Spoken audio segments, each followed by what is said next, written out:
로마서 4장 1절부터 12절까지 말씀입니다. 저하고 한 절씩 교독하도록 하겠습니다. 그런즉 육신으로 우리 조상인 아브라함이 무엇을 얻었다 하리요?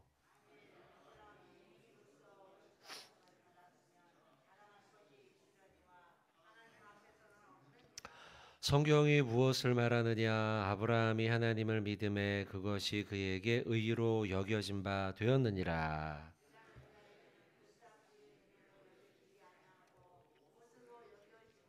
이를 아니할지라도 경건하지 아니한 자를 의롭다 하시는 이를 믿는 자에게는 그의 믿음을 의로 여기시나니.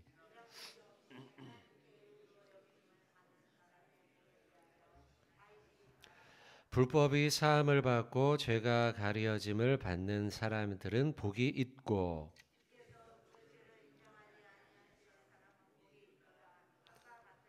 그런즉 이 복이 할례자에게냐 혹은 무할례자에게 도냐?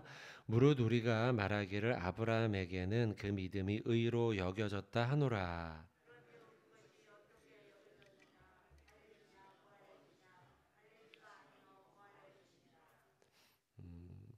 그가 할례 표를 받은 것은 무할례 시에 믿음으로 된 의를 인친 것이니, 이는 무할례자로서 믿는 모든 자의 조상이 되어 그들도 의로 여기심을 얻게 하려 하심이라. 곧 할례 받을 자에게뿐 아니라 우리 조상 아브라함이 무할례 시에 가졌던 믿음의 자취를 따르는 자들에게도 그러하니라. 아멘. 자, 오늘 4장의 말씀 앞부분 1절부터 12절까지의 말씀을 우리가 읽었습니다. 이 말씀의 전반적인 것은 아브라함과 또한 중간에 나오는, 주로 아브라함이지만 두 인물이 나오는데요. 6절에 나오는 다윗, 이들이 믿음을 통하여서 의롭다함을 받은 것, 구원받은 것에 대한 말씀이 여기에 쭉 기록되어져 있습니다. 그리고 우리가 읽고 있는 4장의 말씀은 전반적으로 문답 형식의 대화법이죠. 이 대화 무엇이냐라고 묻고 답하는 것을 통하여서 믿음으로 인해 의롭다 칭함을 받는 칭의에 대해서 서술하고 있습니다. 1절에도 보시면 그런즉 육신으로 우리 조상인 아브라함이 무엇을 얻었다 하리요라고 묻고 있죠. 그리고 2절에 답을 합니다. 3절에도 성경이 무엇을 말하느냐라고 묻고 또 연이어져 아브라함에 기록된 성경의 말씀을 예로 듭니다. 9절에도 보시면 그런즉 이 복이 할례자에게냐 혹은 무할례자에게 도냐라고 묻고 또 9절 후반에 답을 하며 10절에도 또 묻죠. 그런즉 그것이 어떻게 여겨졌느냐, 할례시냐 무할례시냐라고 묻고 답하는 형태입니다. 우리의 신앙의 고백 역시도 웨스트민스터 교리서 같은 것들도 문답의 형식으로 우리에게 알려주고 있습니다. 그와 같이 사장의 말씀 역시도 문답식의 대화법으로 믿음으로 인해 우리는 의롭다 칭함을 받은 칭의의 교리에 대해서 답을 하고 있습니다. 그래서 1절의 질문이 육신으로 우리 조상인 아브라함이 무엇을 얻었다 하겠느냐라고 묻고 있습니다. 이 육신이라는 말씀은 2절에 행위로서라고 하는 말로 답을 받고 있습니다. 만약에 아브라함이 육신, 행위로서 의롭다 하심을 받았다면 아브라함은 자랑할 것이 무엇이 있겠느냐? 그러나 아브라함은 하나님 앞에 자랑할 만한 것이 없지 않느냐라고 말함으로써 행위의 구원이 결국은 자랑할 것이 드러날 것이 없는 것이라고 말씀합니다. 만약 우리가 행위로서 구원받은 것을 믿고 있다면 우리는 하나님 앞에 섰을 때 자랑할 만한 것이 전혀 없다는 것입니다.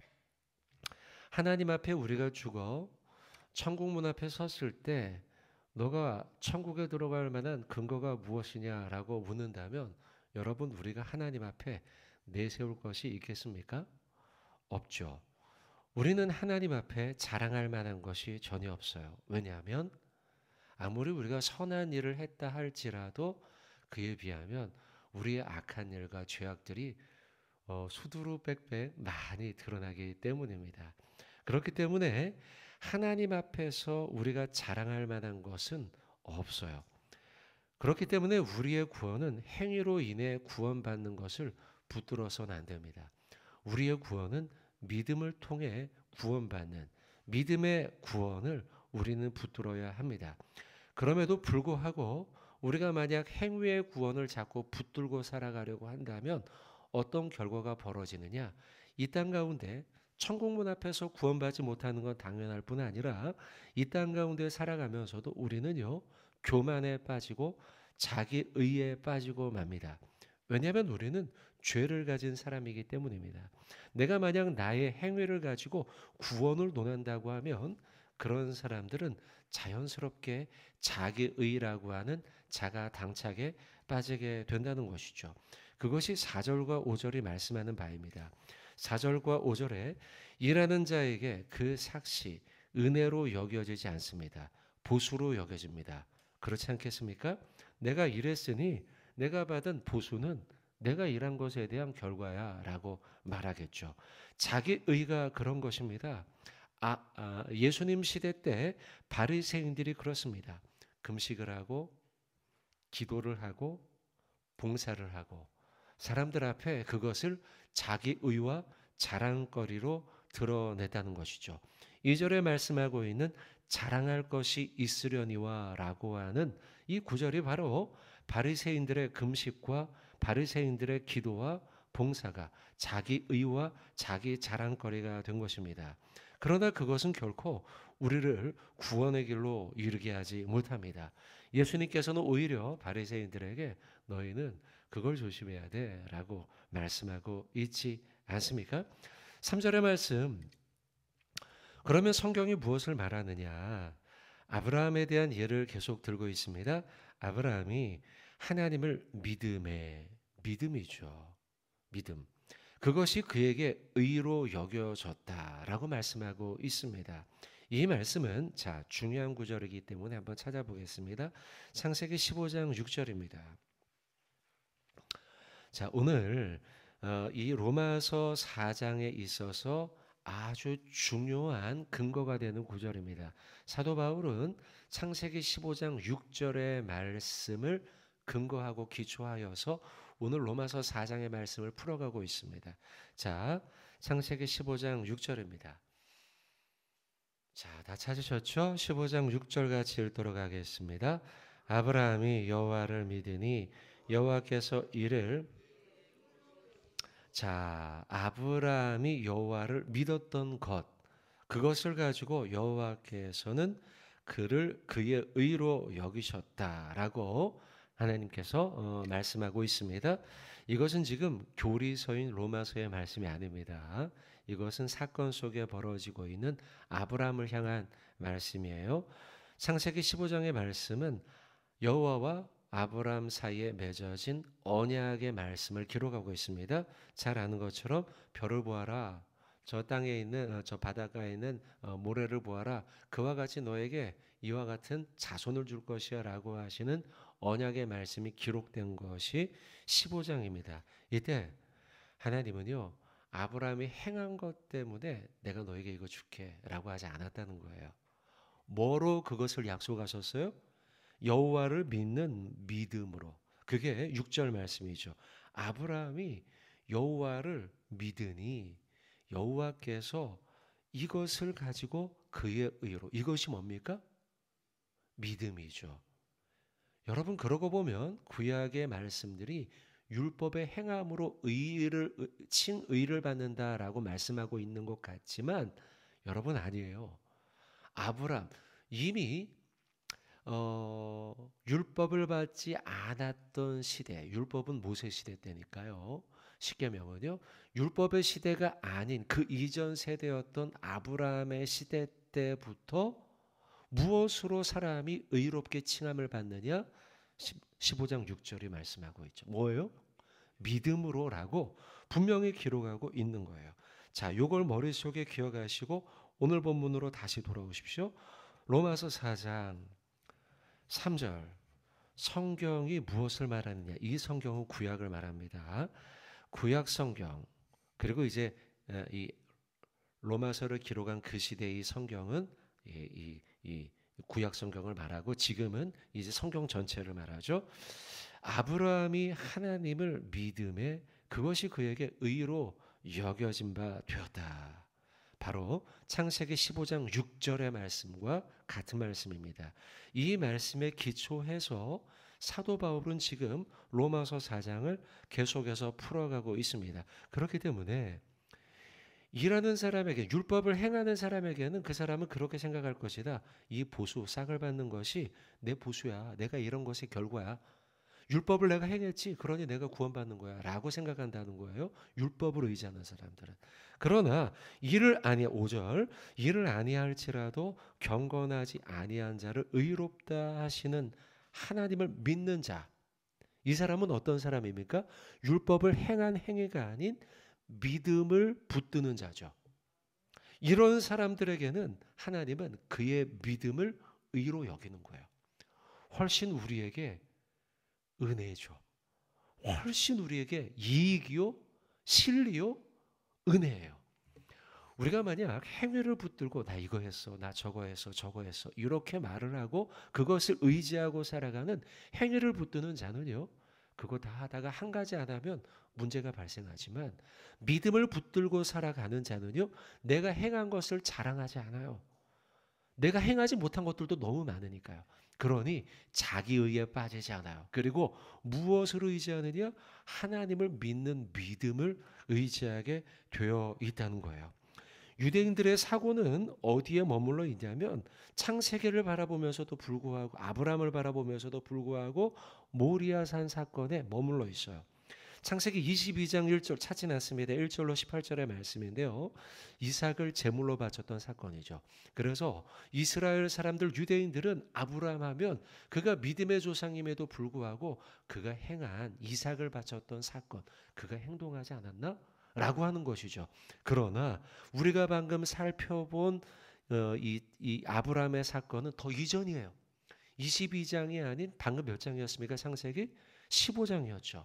그러니까 하나님은 아브라함의 행한 것을 근거하여 그에게 의로 여기지 아니하고 그 이전 사건이었던 그의 믿음을 보았어요. 그러니 결국 성경이 말하는 시간의 순서는 무엇이냐? 아브라함이 하나님을 믿는 믿음이에요. 그 믿음이 더 빨라요. 그 이전이에요. 그리고 난 뒤에서 아브라함은 믿음에 근거한 행동들을 했던 것이죠. 자, 여러분, 행위가 아닌 은혜여야 함에 대해서 오늘 보면은 계속해서 말씀합니다. 6절, 7절, 8절에요. 사도 바울은 다윗의 예를 한 번 더 듭니다. 7절과 8절인데요. 자, 같이 한번 7절, 8절 읽어보겠습니다.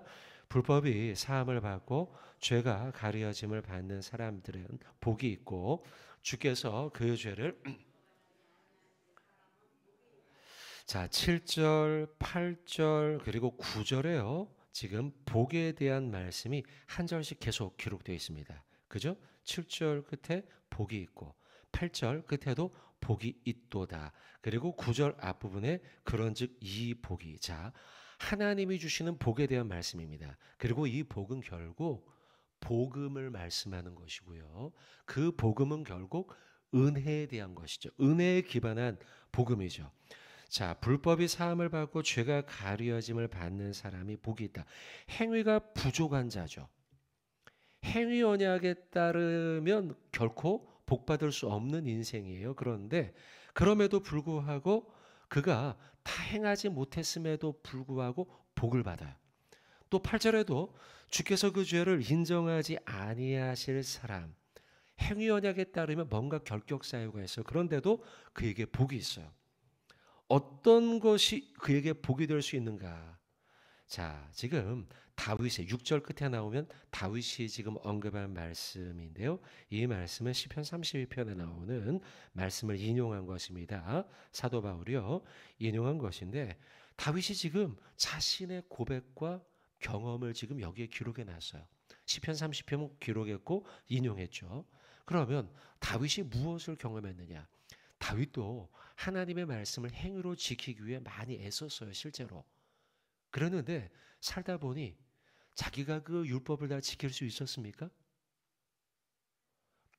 중대한 범죄를 저지르지 않습니까? 바세바 사건이요. 바세바 사건을 이 경험을 하면서 자기가 얼마나 형편없는 죄인이라는 걸 깨닫게 된 거예요. 그래서 다윗은 그때부터 알았어요. 하나님이 우리에게 무엇을 원하시는가? 그게 바로 7절과 8절이에요. 불법을 저질렀어요. 근데 하나님이 그 불법을 막 하나님 앞에 매달리며 기도하고 회개할 때 사유 주셔요. 불법이 사함을 받고 죄가 가려짐을 받는 사람이 복 있는 사람이라는 거예요. 이건 그냥 머릿속에 나온 교리가 아니에요. 자기가 인생을 살아보니 누가 복된 사람인가? 평생 죄 안 짓는 사람이 복 있는 사람이지. 근데 자기가 그렇게 해보려고 했는데 도저히 그건 불가능하다는 걸 깨달은 거예요. 그러면 어떤 사람이 복이 있는가? 내가 비록 죄를 지었지만 하나님 앞에 눈물로 고백하고 하나님을 의지하고 하나님의 은혜를 구할 때에 하나님의 은혜를 통해 내 죄가 가려진 자가 복이 있다. 이게 다윗의 결론인 거예요. 자, 그러고 보면 여러분, 다윗의 결론과 아브라함의 결론이 똑같죠. 아브라함의 결론도 똑같아요. 내가 아무리 열심히 말씀과 율법을 지키고 행위로 살아보려 해도 결코 나는 그대로 살 수 없어. 아브라함의 결론. 다윗도 똑같죠. 내가 그렇게 살려고 했지만 내가 그대로 살 수 없어. 그러니 결국 내가 붙들어야 할 건 행함이 아닌 하나님의 은혜를 통한 죄 사해짐. 이것이 결론이라는 거예요. 누가 복된 인생인가? 나의 행위가 아니라 하나님의 은혜에 기대어 살아가는 자라는 것이죠. 9절부터 12절의 말씀은 거기에다가 한 가지 더 추가합니다. 그런즉 이 복이 할례자에게냐 혹은 무할례자에게냐, 조금 지금까지 쭉 나온 것과는 연결이 되지 않는 새로운 주제가 나오고 있습니다. 할례자와 무할례자. 왜 바울이 이런 이야기를 언급을 할까요? 당시에는 중요한 문제였기 때문입니다. 무할례자인 유대인이 아닌 이방인도 여기에 해당되느냐라는 거예요. 우리는 당연한 이야기죠. 우리 역시 모두 다 무할례자니까요. 그러면 우리도 다 구원받을 수 있느냐라고 하는 질문이 그 당시에는 너무 중요한 질문이었기 때문에 바울은 이 질문을 던집니다. 그리고 답을 합니다. 9절 중반에 무릇 우리가 말하기를 아브라함에게는 그 믿음이 의로 여겨졌다노라. 그런지 그것이 어떻게 여겨졌느냐? 할례 때냐 무할례 때냐? 라고 묻고 있어요. 그리고 또 답합니다. 할례시가 아니라 무할례시다. 아브라함에게도요. 11절 그가 할례 표를 받은 것은 무할례시의 믿음으로 된 의를 인친 것이라는 거예요. 할례 표를 받은 건 그 이후예요. 15장 이후라는 거예요. 그러고 보면 아브라함 역시도 무할례 시대에 이미 하나님의 은혜를 통해 그가 의롭다 칭함을 받는 15장 6절 말씀이라는 거예요. 자, 그것을 확대한다면 현재에 있는 모든 무할례자도 똑같다라고 말하는 것이 바울의 결론인 것입니다. 결국 우리가 믿음으로 의롭다함을 받는 것은 할례자든 무할례자든 모두에게 동등하고 동일하고 평등하다. 그러니 하나님의 은혜는 모든 사람에게 평등하다. 가난한 사람이든 지식을 가진 사람이든 남자든 여자든 노인이든 아니면 어린아이든 우리 모두에게 하나님의 은혜와 하나님의 복은, 의롭다함을 칭하는 받는 복은 모든 사람에게 평등하다라고 말씀하므로 오늘 로마서 4장의 말씀을 결론 짓고 있습니다. 자, 여러분, 다소간 로마서가 이 한 구절 한 구절을 이해하는 것이 쉽지가 않습니다. 그러나 천천히 우리가 읽고 넘어가다 보면 한 구절 한 구절의 은혜가 깊지 않습니까, 여러분? 깊죠.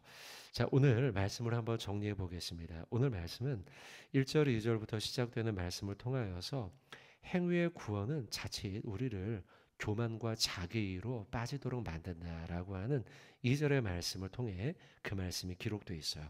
또 6절부터 7절, 8절 다윗의 예를 통해서 행위가 아닌 은혜여야 함에 대해서 말씀하고 있습니다.